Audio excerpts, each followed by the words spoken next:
Du coup, je sais pas si tu savais, mais il y a un status code HTTP qui dit au client que le serveur n'est pas une machine à café mais une théière et qu'il ne pourra pas lui faire de café. De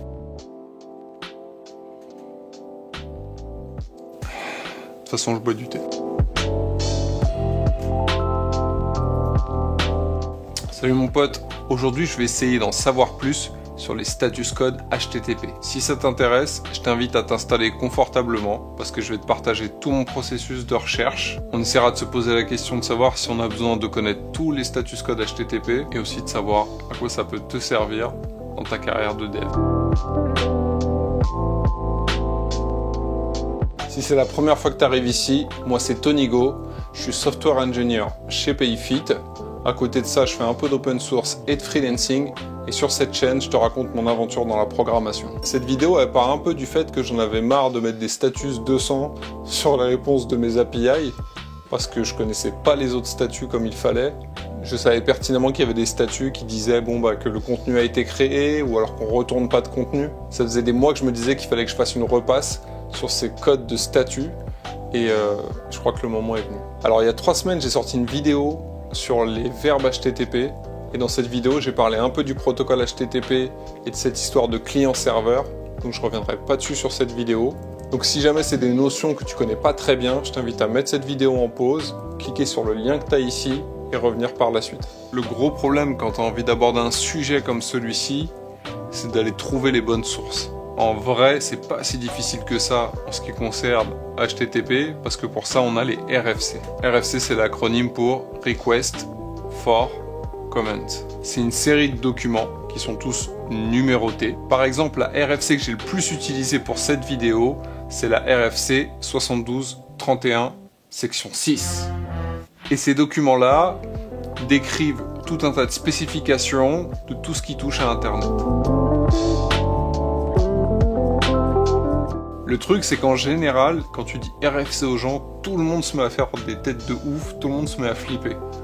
Alors qu'en fait, quand tu regardes de près, c'est pas si ouf que ça. C'est juste que, effectivement, la présentation, elle est assez sommaire. En fait, t'as juste besoin d'avoir l'anglais, et pas un anglais incroyable. Alors si malgré tout, tu bites pas grand chose, que tu fais du Google Trad et que tu comprends rien, ce que tu peux faire, c'est t'allier d'une deuxième source, qui devrait s'inspirer du coup de la première, notamment pour essayer de voir si tu as bien compris ce que tu as lu. Par exemple, tu pourrais t'allier de la doc de Mozilla. Mais attention, elle sera forcément altérée par rapport à la source originelle. Donc il y aura forcément une petite dégradation, des petites informations qui vont passer à la trappe. Si tu vois qu'il y a une différence trop importante entre ce que tu lis sur les deux papiers, alors je t'invite à oublier le deuxième papier. Et plutôt te tourner vers des gens qui sont un peu experts dans le domaine, à les demander de l'aide. Par exemple, moi je fais partie de la communauté JavaScript ES Community, qui est un chat Discord dans lequel il y a tout un tas de gens hyper compétents dans plein de domaines. Alors si je te raconte tout ça, c'est parce que dans la vidéo que j'ai sortie il y a 3 semaines, je donnais la définition du verbe patch, et je me suis rendu compte que cette définition que j'avais trouvée sur le site de Mozilla, elle collait pas forcément avec ce qu'il y a dans la spec. On peut effectivement utiliser du coup le media type application merge patch plus JSON, et effectivement dans les 3/4 des cas, dans les API que tu vas retrouver, c'est comme ça que ça s'utilise, mais ça veut pas dire que c'est comme ça que la spec est définie. Et du coup je fais un gros big up à TN Takara qui m'a vachement aidé sur le sujet. Maintenant que j'ai pris le temps de tout lire, je vais te résumer ce que j'en retiens. Alors qu'est-ce que c'est qu'un status code HTTP? C'est un nombre entier composé de 3 chiffres qui va nous dire si à la requête s'est bien passé ou pas, et qui de temps à autre va nous donner des informations supplémentaires ou du contexte.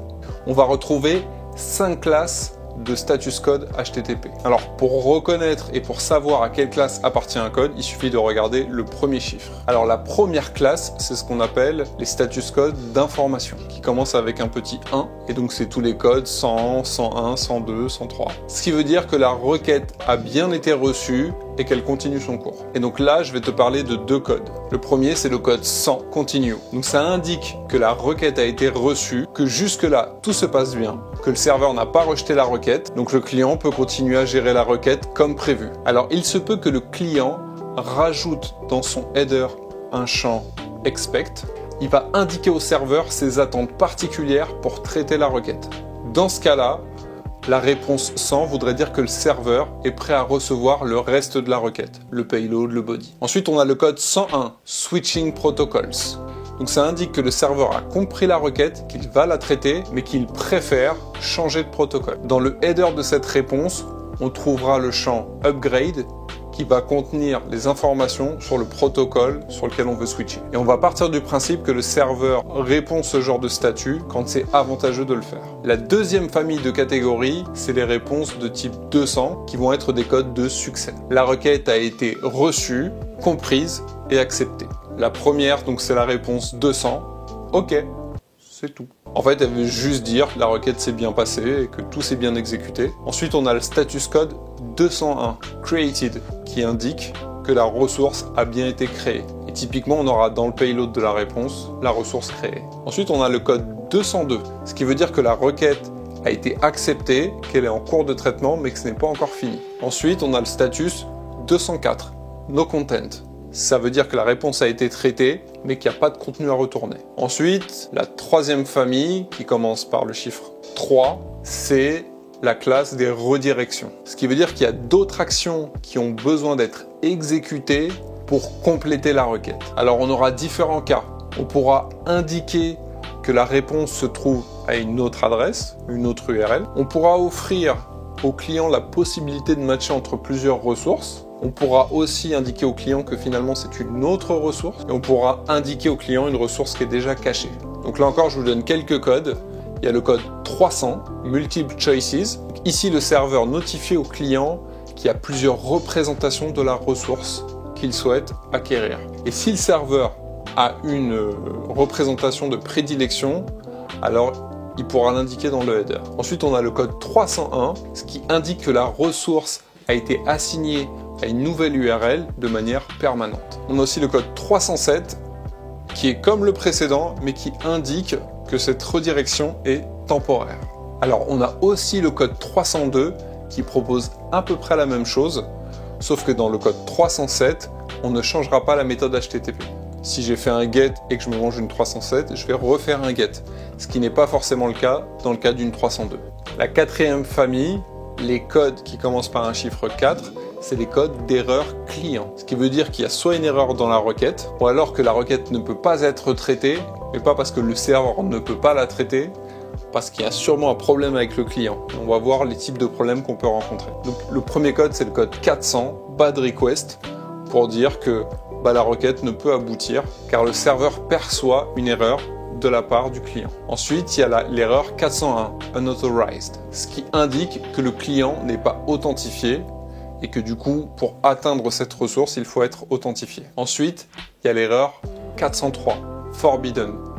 Donc le serveur a compris la requête, mais il ne souhaite pas l'autoriser. Ce qui veut dire très certainement que même si l'utilisateur est authentifié, il n'a peut-être pas les droits pour accéder à la ressource. Ensuite, il y a 404, Not Found, ce qui veut ici dire que le serveur n'a pas trouvé la représentation de la ressource demandée. Ensuite, on a le status code 406, Not Acceptable, qui veut simplement dire que la ressource ne peut pas être servie selon les critères demandés par le client. Et dans ce cas-là, le serveur va devoir, dans la réponse, dans le header de la réponse, indiquer les représentations dont il dispose. Du coup, je sais pas si tu savais, mais il y a un status code HTTP qui dit au client que le serveur n'est pas une machine à café mais une théière et qu'il ne pourra pas lui faire de café.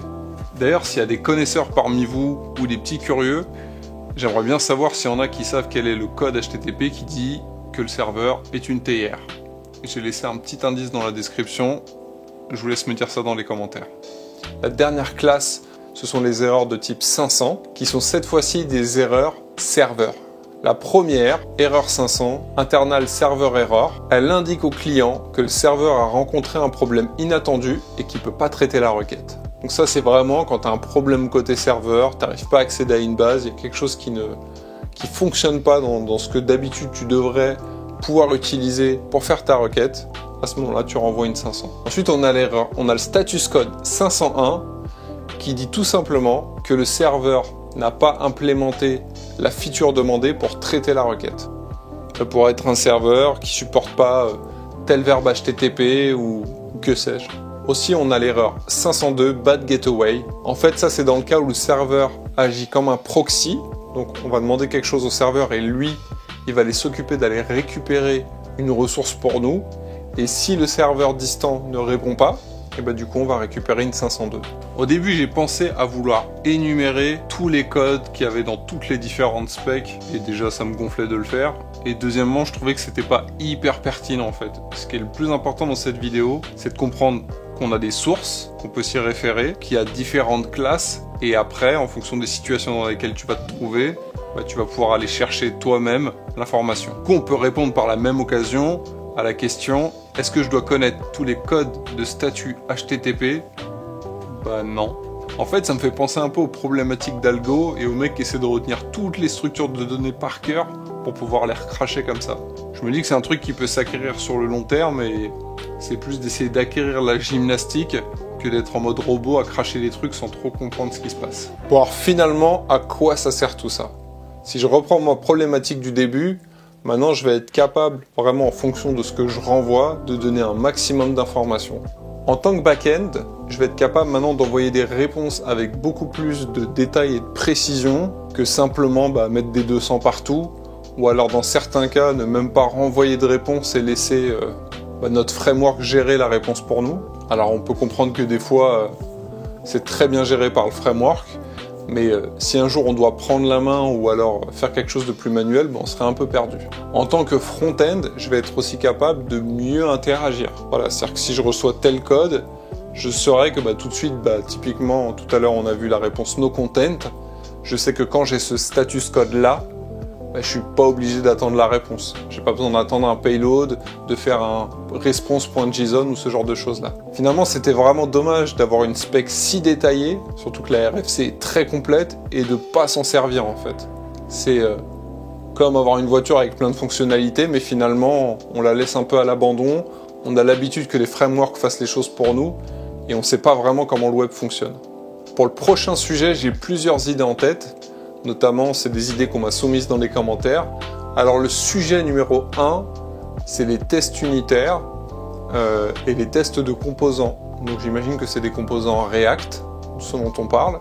Le sujet numéro 2, c'est le sujet de l'Event Loop JS. Et le sujet numéro 3, c'est quelque chose de beaucoup moins technique. C'est en tant que développeur, maintenant qu'on est en remote, comment on gère les temps de réunion, les daily, les meetings, avec notre temps de développeur, le temps où on est productif, le temps où on peut livrer du code. Comment on arrive à ne pas se retrouver avec des tonnes de réunions, comment on arrive à dire non, comment on peut s'organiser, quels outils on peut utiliser. Du coup, sujet 1, 2 ou 3, je vous laisse me dire dans les commentaires ce que vous préférez, et puis le cas échéant, je pourrais vous faire une vidéo sur ça, ou peut-être même trouver un mentor pour un épisode 3 de Let Me Hack Better.